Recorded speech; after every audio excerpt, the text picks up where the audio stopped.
श्रीमद् वाल्मीकि रामायण। जय राम जय जय राम। पिछले एपिसोड में हमने जाना राक्षसों के भय से वृद्ध कुलपति सहित बहुत से ऋषियों का चित्रकूट छोड़कर दूसरे आश्रम में जाना। श्री राम आदि का अत्रि मुनि के आश्रम पर जाकर उनके द्वारा सत्कृत होना तथा अनुसूया द्वारा सीता का सत्कार। सीता अनुसूया संवाद, अनुसूया का सीता को प्रेमोपहार देना तथा अनुसूया के पूछने पर सीता का उन्हें अपने स्वयंवर की कथा सुनाना। अनुसूया की आज्ञा से सीता का उनके दिए हुए वस्त्राभूषणों को धारण करके श्री राम के पास आना तथा श्री राम आदि का रात्रि में आश्रम पर रहकर प्रातःकाल अन्यत्र जाने के लिए ऋषियों से विदा लेना। अब आगे अरण्य कांडम प्रथम सर्गः। श्री राम लक्ष्मण और सीता का तापसों के आश्रम मंडल में सत्कार। दंडकारण्य नामक महान वन में प्रवेश करके मन को वश में रखने वाले दुर्जय वीर श्री राम ने तपस्वी मुनियों के बहुत से आश्रम देखे। वहां कुश और वल्कल वस्त्र फैले हुए थे। वह आश्रम मंडल ऋषियों की ब्रह्म विद्या के अभ्यास से प्रकट हुए विलक्षण तेज से व्याप्त था। इसलिए आकाश में प्रकाशित होने वाले दुर्दर्श सूर्य मंडल की भांति वह भूतल पर उद्दीप्त हो रहा था। राक्षस आदि के लिए उसकी ओर देखना भी कठिन था।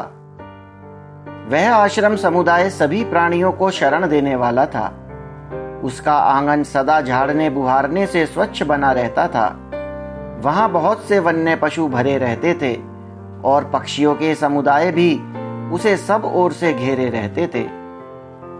वहां का प्रदेश इतना मनोरम था कि वहां अप्सराएं प्रतिदिन आकर नृत्य करती थी। उस स्थान के प्रति उनके मन में बड़े आदर का भाव था। बड़ी बड़ी अग्निशालाएं, स्त्रुवा आदि यज्ञ पात्र, मृगचर्म, कुश, समिधा, जलपूर्ण कलश तथा फल मूल उसकी शोभा बढ़ाते थे। स्वादिष्ट फल देने वाले परम पवित्र तथा बड़े बड़े वन्य वृक्षों से वह आश्रम मंडल घिरा हुआ था। बलि वैश्वदेव और होम से पूजित वह पवित्र आश्रम समूह वेद मंत्रों के पाठ की ध्वनि से गूंजता रहता था। कमल पुष्पों से सुशोभित पुष्करणी उस स्थान की शोभा बढ़ाती थी तथा वहां और भी बहुत से फूल सब ओर बिखरे हुए थे। उन आश्रमों में चीर और काला मृगचर्म धारण करने वाले तथा फलमूल का आहार करके रहने वाले जितेंद्रिय एवं सूर्य और अग्नि के तुल्य महातेजस्वी पुरातन मुनि निवास करते थे। नियमित आहार करने वाले पवित्र महर्षियों से सुशोभित वह आश्रम समूह ब्रह्मा जी के धाम की भांति तेजस्वी तथा वेद ध्वनि से निनादित था। अनेक महाभाग ब्रह्मवेत्ता ब्राह्मण उन आश्रमों की शोभा बढ़ाते थे। महातेजस्वी श्री राम ने उस आश्रम मंडल को देखकर अपने महान धनुष की प्रत्यंचा उतार दी। फिर वे आश्रम के भीतर गए। श्री राम तथा यशस्विनी सीता को देखकर वे दिव्य ज्ञान से संपन्न महर्षि बड़ी प्रसन्नता के साथ उनके पास गए। दृढ़ता पूर्वक उत्तम व्रत का पालन करने वाले वह महर्षि उदय काल के चंद्रमा की भांति मनोहर धर्मात्मा श्री राम को, लक्ष्मण को और यशस्विनी विदेह राजकुमारी सीता को भी देखकर उन सब के लिए मंगलमय आशीर्वाद देने लगे। उन्होंने उन तीनों को आदरणीय अतिथि के रूप में ग्रहण किया। श्री राम के रूप, शरीर की गठन, कांति, सुकुमारता तथा सुंदर वेश को उन वनवासी मुनियों ने आश्चर्यचकित होकर देखा। वन में निवास करने वाले वे सभी मुनि श्री राम, लक्ष्मण और सीता तीनों को एक टक नेत्रों से देखने लगे। उनका स्वरूप उन्हें आश्चर्यमय प्रतीत होता था। समस्त प्राणियों के हित में तत्पर रहने वाले उन महाभाग महर्षियों ने वहां अपने प्रिय अतिथि इन भगवान श्री राम को पर्णशाला में ले जाकर ठहराया। अग्नितुल्य तेजस्वी और धर्मपरायण उन महाभाग मुनियों ने श्री राम को विधिवत सत्कार के साथ जल समर्पित किया। फिर बड़ी प्रसन्नता के साथ मंगल सूचक आशीर्वाद देते हुए उन महात्मा श्री राम को उन्होंने फल मूल और फूल आदि के साथ सारा आश्रम ही समर्पित कर दिया।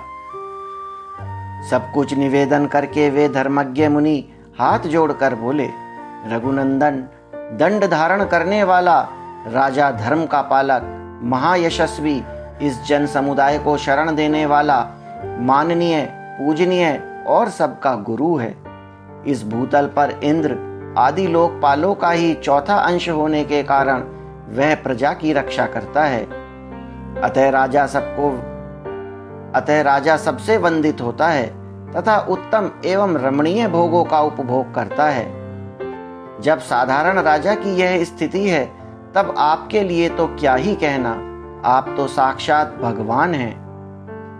हम आपके राज्य में निवास करते हैं, अतः आपको हमारी रक्षा करनी चाहिए।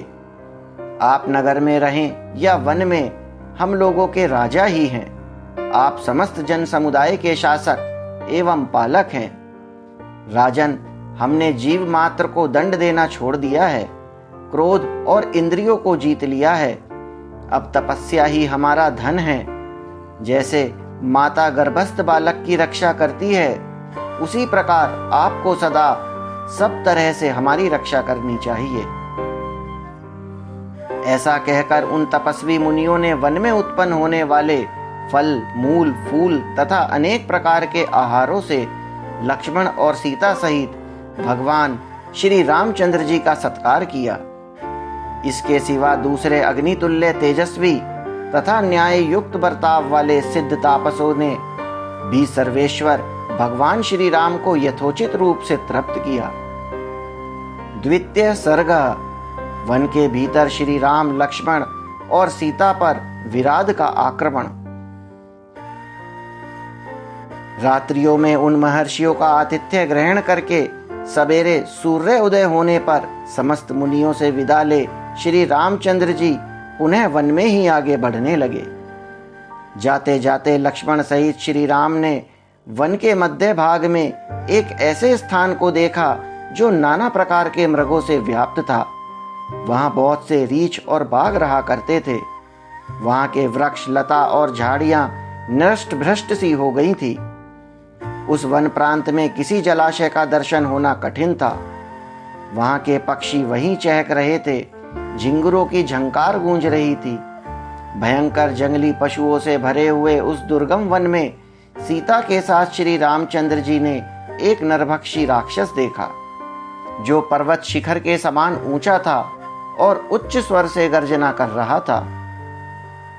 उसकी आंखें गहरी, मुंह बहुत बड़ा, आकार विकट और पेट विकराल था। वह देखने में बड़ा भयंकर, घृणित, बेडौल, बहुत बड़ा और विकृत वेश से युक्त था।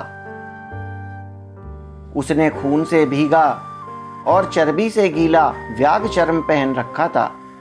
समस्त प्राणियों को त्रास पहुंचाने वाला वह राक्षस यमराज के समान मुंह बाएं खड़ा था। वह एक लोहे के शूल में 3 सिंह, 4 बाघ और 2 भेड़िए, 10 चितकबरे हिरण और दांतों सहित एक बहुत बड़ा हाथी का मस्तक, जिसमें चर्बी लिपटी हुई थी, गांथ कर जोर जोर से दहाड़ रहा था। श्री राम, लक्ष्मण और मिथिलेश कुमारी सीता को देखते ही वह क्रोध में भरकर भैरव नाद करके पृथ्वी को कंपित करता हुआ उन सब की ओर उसी प्रकार दौड़ा जैसे प्राणांतकारी काल प्रजा की ओर अग्रसर होता है।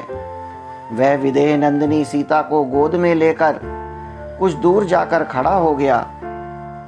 फिर उन दोनों भाइयों से बोला, तुम दोनों जटा और चीर धारण करके भी स्त्री के साथ रहते हो और हाथ में धनुष बाण और तलवार लिए दंडक वन में घुस आए हो, अतः जान पड़ता है तुम्हारा जीवन क्षीण हो चला है। तुम दोनों तो तपस्वी जान पड़ते हो, और फिर तुम्हारा युवती स्त्री के साथ रहना कैसे संभव हुआ? अधर्म परायण, पापी तथा मुनि समुदाय को कलंकित करने वाले तुम दोनों कौन हो?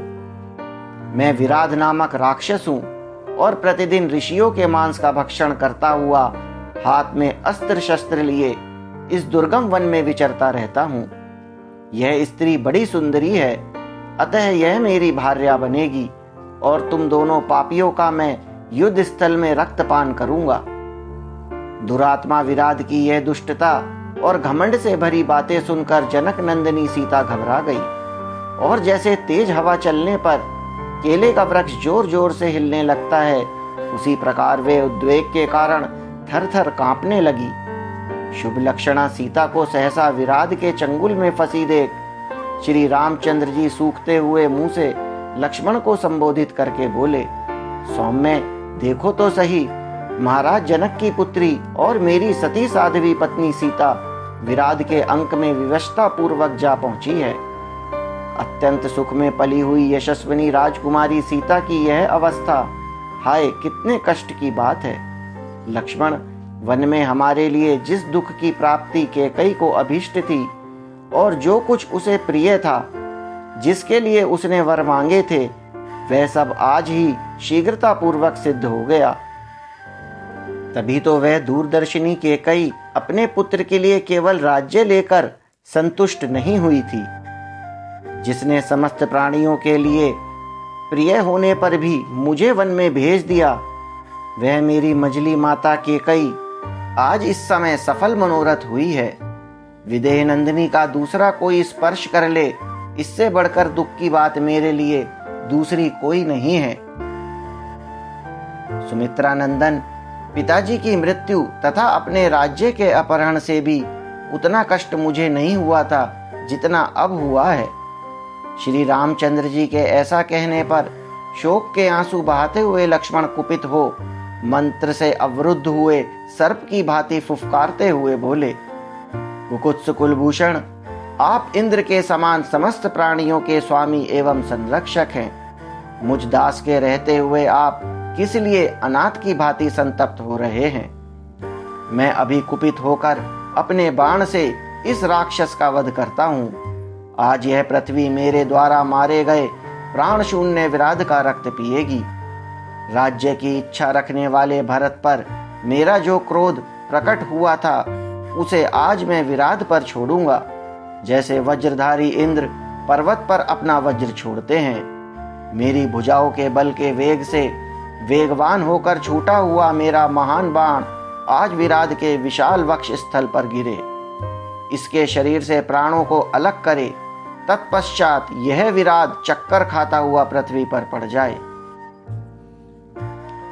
तृतीय सर्गः विराट और श्री राम की बातचीत। श्री राम और लक्ष्मण के द्वारा विराट पर प्रहार तथा विराट का इन दोनों भाइयों को साथ लेकर दूसरे वन में जाना। तदनंतर विराट ने उस वन को गुंजाते हुए कहा, अरे मैं पूछता हूं, मुझे बताओ तुम दोनों कौन हो और कहां जाओगे? तब महातेजस्वी श्री राम ने अपना परिचय पूछते हुए प्रज्वलित मुख वाले उस राक्षस से इस प्रकार कहा, तुझे मालूम होना चाहिए कि महाराज इक्ष्वाकु का कुल ही मेरा कुल है। हम दोनों भाई सदाचार का पालन करने वाले क्षत्रिय हैं और कारणवश इस समय वन में निवास करते हैं। अब हम तेरा परिचय जानना चाहते हैं। तू कौन है जो दंडक वन में स्वेच्छा से विचर रहा है? यह सुनकर विराट ने सत्य पराक्रमी श्री राम से कहा, रघुवंशी नरेश, मैं प्रसन्नता पूर्वक अपना परिचय देता हूँ, तुम मेरे विषय में सुनो।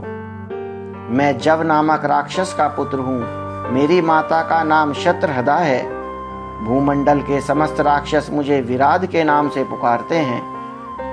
मैंने तपस्या द्वारा ब्रह्मा जी को प्रसन्न करके यह वरदान प्राप्त किया है कि किसी भी शस्त्र से मेरा वध न हो।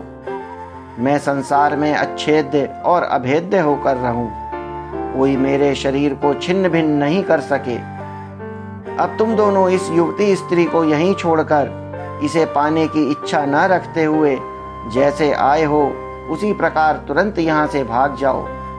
मैं तुम दोनों के प्राण नहीं लूंगा। यह सुनकर श्री रामचंद्र जी की आंखें क्रोध से लाल हो गई। वे पापपूर्ण विचार और विकट आकार वाले उस पापी राक्षस विराध से इस प्रकार बोले, नीच, तुझे धिक्कार है। तेरा अभिप्राय बड़ा ही खोटा है। निश्चय ही तू अपनी मौत ढूंढ रहा है और वह तुझे युद्ध में मिलेगी। ठहर, अब तू मेरे हाथों से जीवित नहीं छूट सकेगा। यह कहकर भगवान श्री राम ने अपने धनुष पर प्रत्यंचा चढ़ाई और तुरंत ही तीखे बाणों का अनुसंधान करके उस राक्षस को बींधना आरंभ किया। उन्होंने प्रत्यंचा युक्त धनुष के द्वारा विराध के ऊपर लगातार 7 बाण छोड़े, जो गरुड़ और वायु के समान महान वेगशाली थे और सोने के पंखों से सुशोभित हो रहे थे। प्रज्वलित अग्नि के समान तेजस्वी और मोर पंख लगे हुए वे बाण विराध के शरीर को छेद कर रक्त रंजित हो पृथ्वी पर गिर पड़े। घायल हो जाने पर उस राक्षस ने विदेह कुमारी सीता को अलग कर दिया और स्वयं हाथ में शूल लिए अत्यंत कुपित होकर श्री राम तथा लक्ष्मण पर तत्काल टूट पड़ा। वह बड़े जोर से गर्जना करके इंद्रध्वज के समान शूल लेकर उस समय मुंह बाए हुए काल के समान शोभा पा रहा था। तब काल, अंतक और यमराज के समान उस भयंकर राक्षस विराध के ऊपर दोनों भाइयों ने प्रज्वलित बाणों की वर्षा आरंभ कर दी। यह देखकर वह महाभयंकर राक्षस अट्टहास करके खड़ा हो गया और जम्भाई के साथ अंगड़ाई लेने लगा। उसके वैसा करते ही शीघ्रगामी बाण उसके शरीर से निकलकर पृथ्वी पर गिर पड़े। वरदान के संबंध में उस राक्षस विराध ने प्राणों को रोक लिया और शूल उठाकर उन दोनों रघुवंशी वीरों पर आक्रमण किया। उसका वह शूल आकाश में वज्र और अग्नि के समान प्रज्वलित हो उठा, परंतु शस्त्रधारियों में श्रेष्ठ श्री रामचंद्र जी ने 2 बाण मारकर उसको काट डाला।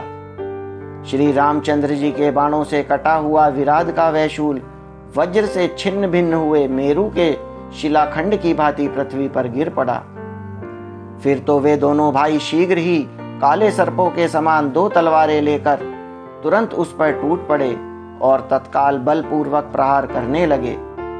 उनके आघात से अत्यंत घायल हुए उस भयंकर राक्षस ने अपनी दोनों भुजाओं से उन अकंपय पुरुष सिंह वीरों को पकड़कर अन्यत्र ले जाने की इच्छा की। उसके अभिप्राय को जानकर श्री राम ने लक्ष्मण से कहा, सुमित्रा नंदन, यह राक्षस अपनी इच्छा के अनुसार हम लोगों को इस मार्ग से ढोकर ले चले। यह जैसा चाहता है उसी तरह हमारा वाहन बनकर हमें ले चले। इसमें बाधा डालने की आवश्यकता नहीं है। जिस मार्ग से यह निशाचर चल रहा है यही हमारे लिए आगे जाने का मार्ग है। अत्यंत बल से उद्दंड बने हुए निशाचर विराध ने अपने बल पराक्रम से उन दोनों भाइयों को बालकों की तरह उठाकर अपने दोनों कंधों पर बिठा लिया। उन दोनों रघुवंशी वीरों को कंधे पर चढ़ा लेने के बाद राक्षस विराध भयंकर गर्जना करता हुआ वन की ओर चल दिया। तदनंतर उसने एक ऐसे वन में प्रवेश किया जो महान मेघों की घटा के समान घना और नीला था। नाना प्रकार के बड़े बड़े वृक्ष वहां भरे हुए थे। भांति भांति के पक्षियों के समुदाय उसे विचित्र शोभा से संपन्न बना रहे थे तथा बहुत से गीदड़ और हिंसक पशु उसमें सब ओर फैले हुए थे। चतुर्थ सर्गः श्री राम और लक्ष्मण के द्वारा विराध का वध। रघुकुल के श्रेष्ठ और वीर कुकुत्स कुलभूषण श्री राम और लक्ष्मण को राक्षस लिए जा रहा था। यह देखकर सीता अपनी दोनों बाहें उठा उठाकर जोर जोर से रोने चिल्लाने लगी। हाय, इन सत्यवादी, शीलवान और शुद्ध आचार विचार वाले दशरथ नंदन श्री राम और लक्ष्मण को यह रौद्र रूपधारी राक्षस लिए जा रहा है।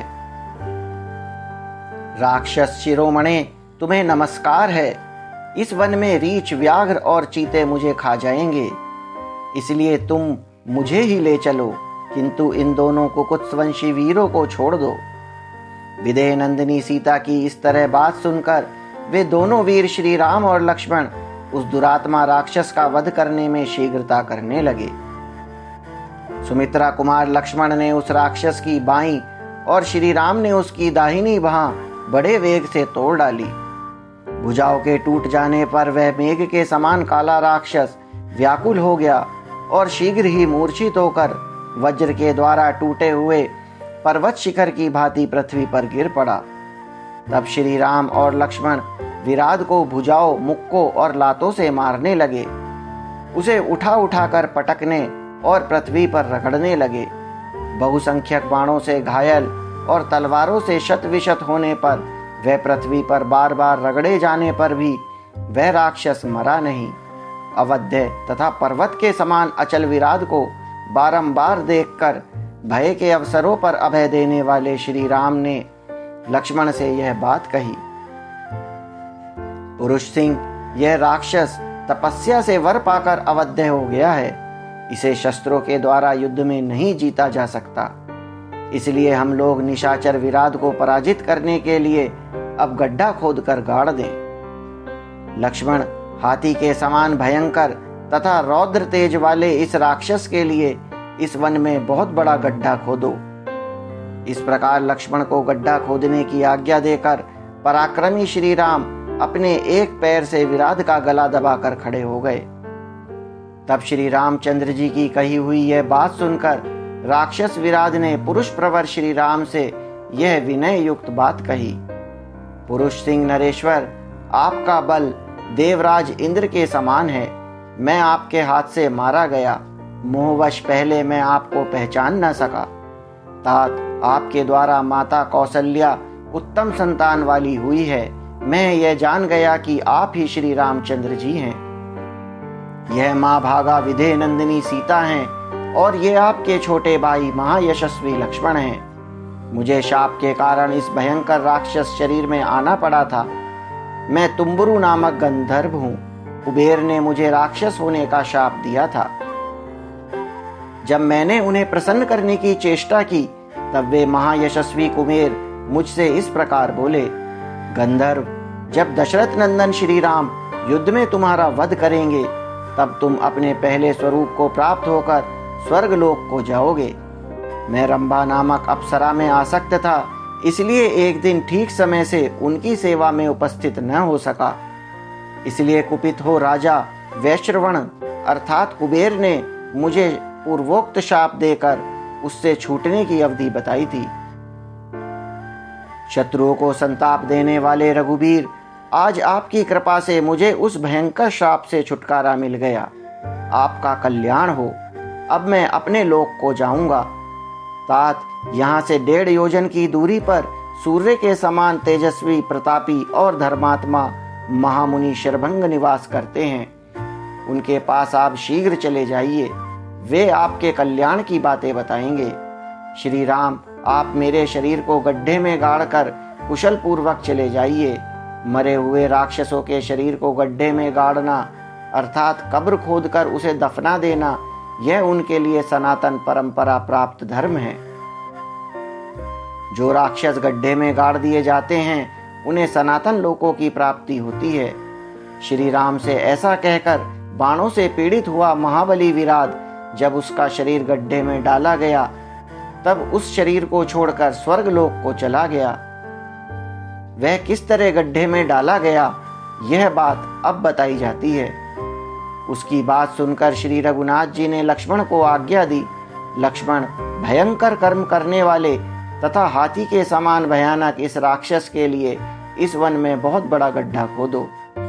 इस प्रकार लक्ष्मण को गड्ढा खोदने का आदेश दे पराक्रमी श्री राम एक पैर से विराट का गला दबाकर खड़े हो गए। तब लक्ष्मण ने फावड़ा लेकर उस विशालकाय विराट के पास ही एक बहुत बड़ा गड्ढा खोदकर तैयार किया। तब श्री राम ने उसके गले को छोड़ दिया और लक्ष्मण ने खूंटे जैसे कान वाले उस विराट को उठाकर उस गड्ढे में डाल दिया। उस समय वह बड़ी भयानक आवाजों में जोर जोर से गर्जना कर रहा था। युद्ध में स्थिर रहकर शीघ्रता पूर्वक पराक्रम प्रकट करने वाले उन दोनों भाई श्री राम और लक्ष्मण ने रणभूमि में क्रूरता पूर्वक कर्म करने वाले उस भयंकर राक्षस विराट को बलपूर्वक उठाकर गड्ढे में फेंक दिया। उस समय वह जोर जोर से चिल्ला रहा था। उसे गड्ढे में डालकर वे दोनों बंधु बड़े प्रसन्न हुए। महान असुर विराट का तीखे शस्त्र से वध होने वाला नहीं था। यह देखकर अत्यंत कुशल दोनों भाई नरश्रेष्ठ श्री राम और लक्ष्मण ने उस समय गड्ढा खोदा, उसे गड्ढे में डाल दिया और मिट्टी से पाटकर उस राक्षस का वध कर डाला। वास्तव में श्री राम के हाथ से ही हठपूर्वक मरना उसे अभीष्ट था। उस अपनी मनोवांछित मृत्यु की प्राप्ति के उद्देश्य से स्वयं वनचारी विराध ने ही श्री राम को यह बता दिया था कि शस्त्र द्वारा मेरा वध नहीं हो सकता। उसकी कही हुई उस बात को सुनकर श्री राम ने उसे गड्ढे में गाड़ देने का विचार किया था। जब वह गड्ढे में डाला जाने लगा, उस समय उस अत्यंत बलवान राक्षस ने अपनी चिल्लाहट से सारे वन प्रांत को बुझा दिया। राक्षस विराध को पृथ्वी के अंदर गड्ढे में गिराकर श्री राम और लक्ष्मण ने बड़ी प्रसन्नता के साथ उसे ऊपर से बहुतेरे पत्थर डाल डाल कर पाट दिया। फिर वे निर्भय हो उस महान वन में सानंद विचरने लगे। इस प्रकार उस राक्षस का वध करके मिथिलेश कुमारी सीता को साथ ले सोने के विचित्र धनुषों से सुशोभित हो वे दोनों भाई आकाश में स्थित हुए चंद्रमा और सूर्य की भांति उस महान वन में आनंद मग्न हो विचरण करने लगे। कथा अगले अंक में जारी रहेगी।